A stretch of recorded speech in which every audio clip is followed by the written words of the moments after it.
Welcome to the Rim Break Rodeo. We hope this video helps. You begin by prepping chicken and making the marinade so flavors penetrate. This matters more than searing early. Mix 1/2 cup plain yogurt with 1 tablespoon ginger garlic paste, 1/2 teaspoon turmeric, 1 teaspoon salt, and a pinch of garam masala. Coat the 700-gram pieces thoroughly and let them sit for 30 to 60 minutes. Refrigerate if marinating longer. Once marinated, heat a heavy pan with 1 tablespoon oil to medium-high.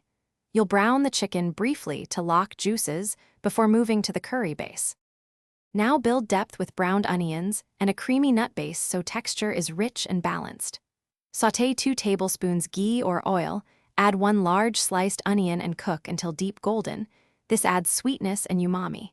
Stir in a blended paste of 1/4 cup almond powder, 1 tablespoon tomato paste, and 1 teaspoon ground coriander.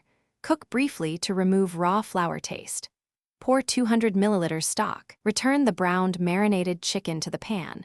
Reduce to low and cover to simmer gently so flavors meld for 20-25 minutes. To finish, enrich and balance the sauce so the final dish is silky and well-rounded.